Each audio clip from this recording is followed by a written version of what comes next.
बड़ा छलिया है ही, इसने तुम्हारे पूर्वजों के साथ छल किया, तुम्हारे साथ भी इसने छल किया। अमृत देवताओं को पिलाया और तुम सबको जो है बारूनी मदिरा पिला दिया। ये बहुत छलिया है और इस संकल्प मत लेना, नहीं तो ये तुमसे सब कुछ छल करके लेकर चला जाएगा। बलि जो था वो भगवान का अनन्य भक्त भी था। उसने कहा कि अगर भगवान नारायण मेरे घर पर आज मांगने के लिए आए हैं तो ये तो मेरे ऊपर भगवान की बड़ी महती कृपा है। अगर ये मुझको छलने के लिए ही आए हैं तो मैं अवश्य संकल्प लूंगा। शुक्राचार्य जी नाराज हो गए, तुरंत साफ दे दिया कि जा तू स्त्रीहीन हो जा। जब स्त्रीहीन का साफ दिया और शुक्राचार्य जी अब भी सोच रहे हैं कि इसे बचा लिया जाए। शुक्राचार्य जी जाकर के कमंडलू के जो उसकी टोटी होती है उसमें बैठ गए। जैसे पानी गिराना प्रारंभ किया तो पानी नहीं गिर रहा है। सुखदेव जी कहते हैं कि परीक्षित, जब पानी उस टोटी से नहीं गिर रहा है तो भगवान वामन ने कहा कि रुक जाइए, मैं देखता हूं क्यों नहीं गिर रहा है। तुरंत एक कुश लिया और उससे जो है उन्होंने उस टोटी के मुख में डाला। वहां पर जो बैठे हुए पानी को बंद किए थे छोटा सा रूप बना करके, शुक्राचार्य जी उनकी एक आंख फूट गई। चिल्ला करके वहां से बाहर निकले और वहां से चले गए। जल गिरा, हाथ में कुशा लेकर के संकल्प लिया और उसने कहा कि मैं आपको 3 पग भूमि दान करता हूं। जब ऐसा संकल्प भगवान ने उससे करवा लिया और तब भगवान अपना दिव्य स्वरूप जो है बढ़ाने लगे। आज भगवान इतना विशाल स्वरूप भगवान ने बना लिया कि भगवान इस पूरे संसार में अकेले दिखाई पड़ रहे हैं। बहुत ही बड़ा स्वरूप बना लिया आज भगवान ने। भगवान ने एक पैर से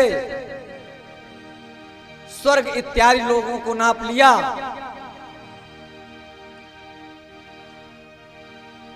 और भगवान जब स्वर्ग को नाप रहे थे तो भगवान का जो अंगूठा है वो ब्रह्मांड के आखिरी छोर पर पहुंचा और वहां भगवान का जब पैर ब्रह्मांड के अंतिम छोर पर स्पर्श होता है तो भगवान के पैर से ही गंगा जी प्रवाहित हो जाती हैं। बोलिए गंगा महारानी की जय। गंगा महारानी वहां से ब्रह्मा के कमंडल में आती हैं और ब्रह्मा के कमंडल से होती हुई भगवान शिव के जटाओं में जाती हैं और भगवान की शिव की जटाओं से गोमुख से गंगोत्री होते हुए आगे निकलती हैं। इस तरह से गंगा की उत्पत्ति हुई। भगवान ने दूसरे पग में समस्त पृथ्वी लोक को नाप लिया। अब भगवान ने कहा कि मैंने तो 2 पग में सब कुछ नाप लिया, राजन अब बताओ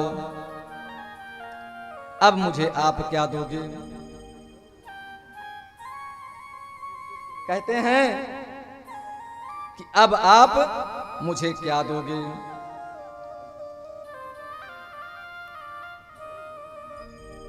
कहता है बलि कि अब मेरे पास देने के लिए कुछ नहीं है, अब मैं आपको क्या दूं। भगवान ने तुरंत उसे बंदी बना लिया और जब भगवान ने उसे बंदी बना लिया कहा कि नहीं, तुमने संकल्प लिया है 3 पग देने को, 2 पग मैंने ले लिया है, 1 पग बचा हुआ है। तब बलि ने कहा कि ये बताइए कि दान बड़ा होता है कि दानी बड़ा होता है। हे प्रभु आप ही बताइए कि दान बड़ा होता है कि दानी बड़ा होता है।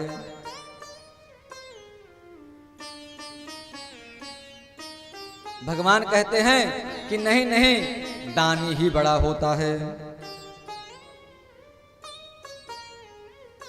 तब परीक्षित ने कहा कि प्रभु, यह जो मेरा मस्तक है दानी का ही मस्तक है, अपना तीसरा पग मुझे मेरे इस शीश पर रख दीजिए। भगवान प्रसन्न हो गए और अपने दिव्य चरण को बलि के जो है मस्तक पर रख दिया। भगवान बोले, मैंने तो तुम्हारा सर्वस्व छीन लिया, तुम्हें बांध भी लिया और डांट भी लगाई, पर तुमने धैर्य नहीं छोड़ा बलि, और अपने धर्म पर तुम बने रहे। बलि ने कहा, प्रभु, मुझसे छीनने का कष्ट, मुझसे जो छीना गया है उसका मुझे कोई कष्ट नहीं है, मैं बंधा हुआ हूं, इस बात का भी मुझे कोई खेद नहीं है। बस एक बात का ही खेद है कि मुझे अपकीर्ति व कलंक का डर है कि एक ब्राह्मण जो मेरे यहां भिक्षा मांगने आया उसको मैं संतुष्ट करके नहीं दे पाया, 3 चरण फूल नहीं दे पाया।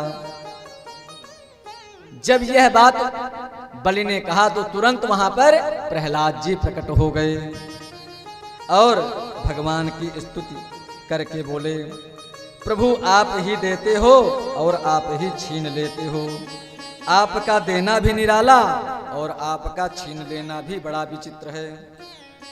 कब किससे कहां आप किस स्तर पर पहुंचा दें, ये आपकी महिमा है।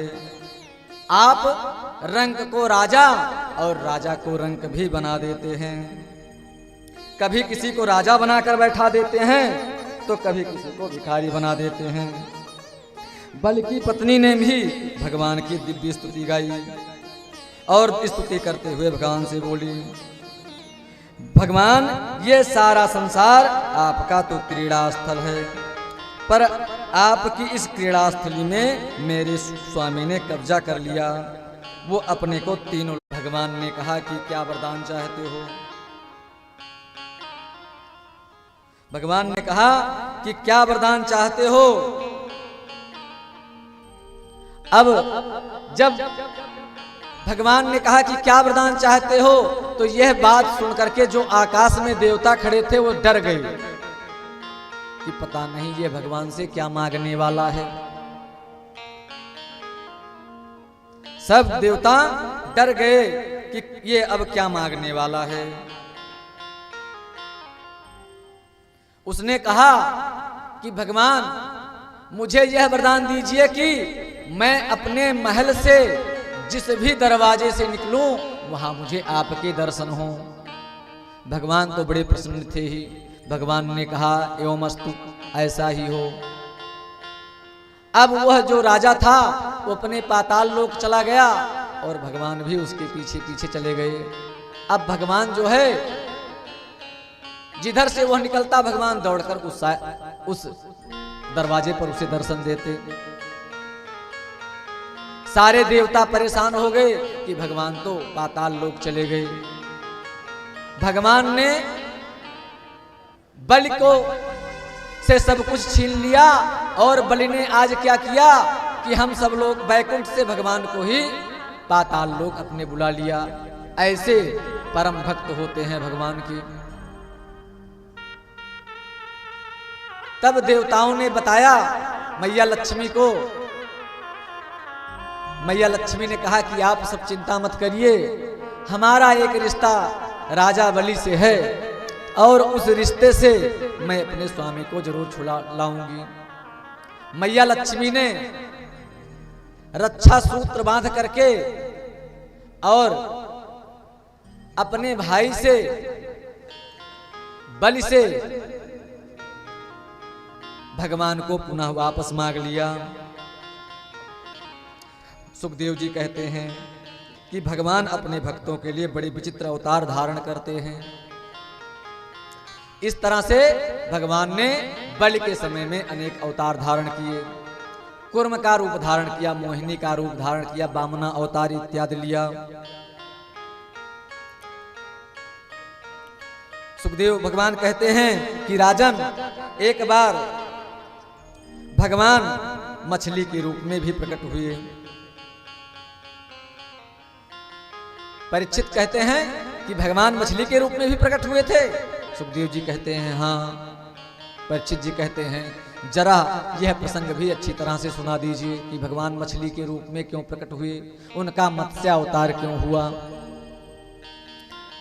भगवान सुखदेव कहते हैं कि सत्यव्रत नाम के एक राजा हुए जो नित्य स्नान आदि करके भगवान सूर्य को अर्घ दिया करते हैं। एक बार स्नानोपरांत जैसे ही हाथ में नदी के किनारे जल लेकर के सूर्य को अर्घ दे रहे थे, इतने में उनके हाथ के जल में एक छोटी सी मछली आ गई।